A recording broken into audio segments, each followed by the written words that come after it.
Top secret के मौजूद दोस्तों अस्सलाम वालेकुम। प्यारे दोस्तों, हालिया कुछ अरसे से जारी इसराइल और फलस्तीन में ना खत्म होने वाली जंग के बाद से पे दर पे ऐसे वाक़यात सामने आ रहे हैं जिन्हें अगर सामने रखा जाए तो ये अंदाजा लगाना बिल्कुल भी मुश्किल नहीं कि आने वाले दिनों में दुनिया भर का अमन खतरे में पड़ने वाला है। बैनुल मज़ाहिब मामलात और सियासी सूरत-हाल को देखते हुए तमाम मजहबी रहनुमा और माहिर तज्ज़िया निगारों की राय में दुनिया इस वक्त एक ऐसे मोड़ पर खड़ी है जहाँ से आगे जंग व जदल के अलावा कुछ नहीं नजर आता। यूरोपीय ममालिक में भी इस वक्त सियासी नक्शा पूरी तरह बदलता हुआ दिखाई दे रहा है और ऐसा लगता है कि तीसरी जंग अजीम का आगाज भी अब करीब है, जिसके असरात यकीनन पूरी दुनिया देखेगी। और आज के हमारी वीडियो में हम इन्हीं वाक़यात का जिक्र करेंगे जिन्होंने इस वक्त अपने हसास नौयत की वजह से पूरी दुनिया में तहलका मचाया हुआ है। वीडियो का बाकायदा आगाज करते हुए आपको बताते चलें कि हाल ही में खबर आई है कि यहूदियों ने ऐलान किया है कि वो लाल बछड़े की कुर्बानी देने के लिए अब बिल्कुल तैयार हैं। कुर्बानी की ये रस्म दज्जाल जैसे वो अपना मसीहा मानते हैं कि आमद से पहले उसके इस्तकबाल के लिए और तीसरे हैकल की तामीर के लिए करना चाहते हैं।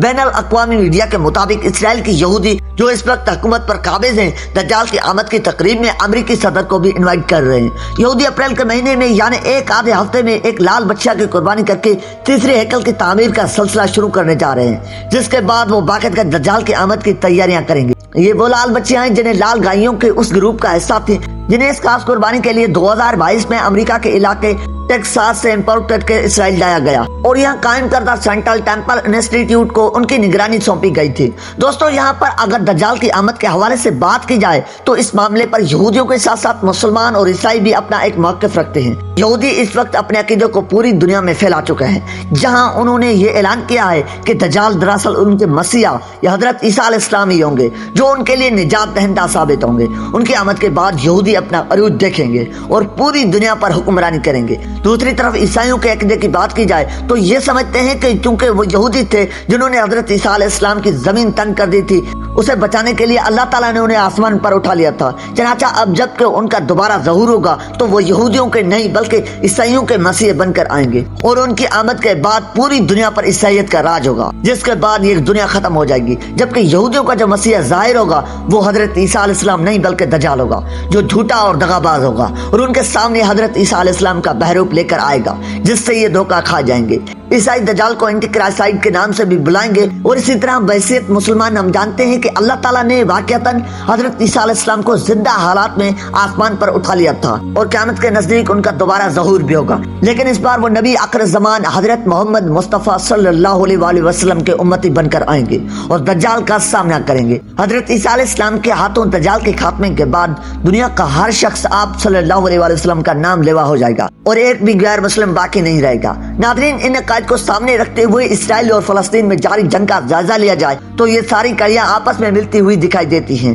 फलस्तीन की सरजमीन इन तीनों मज़ाहिब के लिए एक जैसी अहमियत की हामिल है क्योंकि यहाँ हजरत ईसा अलैहिस्सलाम का ज़हूर होना मुतवक्का है और यही वजह है कि फलस्तीनी मुसलमान अपना दीनी फरीज़ा समझते हुए मस्जिद अक्सा की हिफाजत में जान की बाजी लगाने को भी तैयार हैं। दूसरी तरफ इसराइल ने यह जंग छेड़ी इसलिए थी कि वो फलस्तीन के पूरे इलाके पर कब्जा कर ले और यहाँ एक भी मुसलमान जिंदा न छोड़े। इस भयानक मकसद को सामने रखते हुए इस वक्त इसराइली फौज रफा में मिलिट्री ऑपरेशन करने जा रही है, जिसके लिए इसे दुनिया भर में कहीं से भी हिमायत नहीं मिल रही। यहाँ तक कि अमेरिका ने भी इस ऑपरेशन के खिलाफ वोट किया है और सलामती कौंसिल में होने वाले हालिया इजलास के दौरान जंग बंदी के करारदाद को वीटो नहीं किया। हालांकि उससे पहले तक इस जंग में इसराइल को सबसे माली और इखलाकी सपोर्ट अमेरिका की ही तरफ से मिल रही थी। अमेरिका ने हर मर्तबा जंग बंदी के करारदाद को वीटो किया और इसराइल की खुलकर हिमायत की कि वो गजा में जैसे चाहे ऑपरेशन करे। लेकिन अब सूरत हाल ये है कि रफा बॉर्डर क्रॉसिंग एरिया में जहाँ जहाँ इसराइल अपना अगला मिलिट्री ऑपरेशन लॉन्च करने जा रहा है वहाँ करीबन 15 लाख के करीब बेयारों मददगार और बिल्कुल निहत्ते फलस्तीनी शहरी पना लिए हुए हैं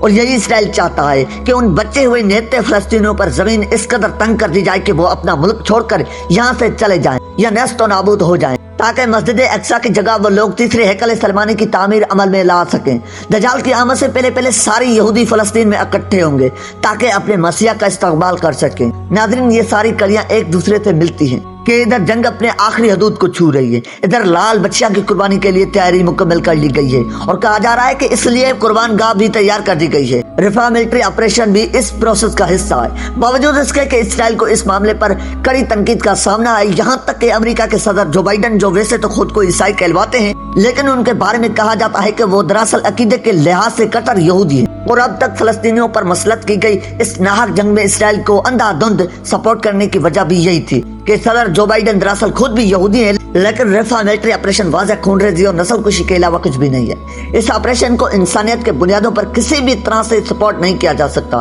اس لیے امریکہ نے بھی بالآخر اس آپریشن کی مخالفت کی ہے، لیکن ایسا لگتا ہے کہ اسرائیل اس معاملے میں کسی کی بھی نہیں سنے گا، کیونکہ انہیں پورا یقین ہے کہ دجال کی آمد اب قریب ہے اور یہ جنگ وہ ہر حال میں جیتیں گے۔ پیارے ساتھیوں، اگر رفح میں یہ ملٹری آپریشن شروع کیا جاتا ہے تو اس کے بہت بھیانک نتائج سامنے آ سکتے ہیں، جس سے پوری دنیا کو بھگتنا ہوگا۔ آنے والے دنوں میں فلسطین کے علاقے میں ایک بڑی جنگ کے امکانات بڑھ چکے ہیں، اور اس جنگ کے نتیجے میں دنیا کے دیگر ممالک کو بھی اس جنگ میں شامل ہونا پڑے گا۔ اور اگر عالمی خبروں پر نظر ڈالی جائے تو معلوم ہوتا ہے کہ یورپی ممالک اس سارے صورتحال سے بالکل بھی بے خبر نہیں ہیں۔ جرمنی، فرانس، تھائی لینڈ اور پولینڈ جیسے ممالک بھی ممکنہ جنگ کی تیاری شروع کر چکے ہیں۔ ایک رپورٹ کے مطابق دنیا بھر میں اسلحہ ساز کمپنیوں کو اس وقت بے تحاشا ڈیمانڈ کا سامنا ہے، کیونکہ دنیا تیسری عالمی جنگ میں شامل ہوتی ہوئی دکھائی دے رہی ہے۔ پیارے ساتھیوں، اگر مسلمانوں کے عقیدے کے مطابق دیکھا جائے تو یہ حقیقت بھی سامنے آتی ہے کہ دجال کی آمد حضرت عیسیٰ علیہ السلام سے پہلے متوقع ہے، اور اگر اسرائیلی میڈیا کی طرف سے آنے والی ان خبروں پر یقین کر لیا جائے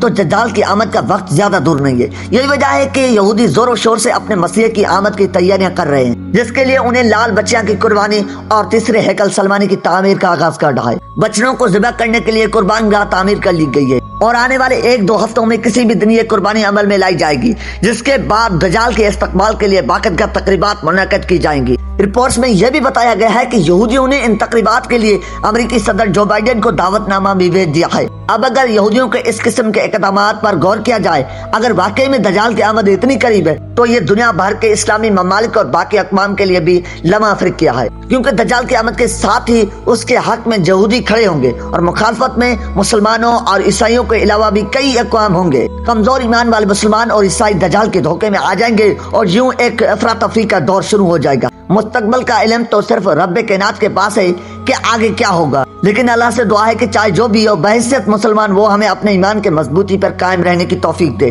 آمین ثم آمین۔ یہ تو پیارا ساتھیو، یہ تھی آج کا ہماری ویڈیو۔ آج کے اس ویڈیو کے بارے میں آپ کی کیا رائے؟ آپ نے اپنی رائے کا اظہار کمنٹ سیکشن میں ضرور کرنا ہے۔ ملتے ہیں ایک نئی ویڈیو کے ساتھ، تب تک کے لیے اپنا اور اپنے پیاروں کا خیال رکھیے گا۔ اللہ نگہبان۔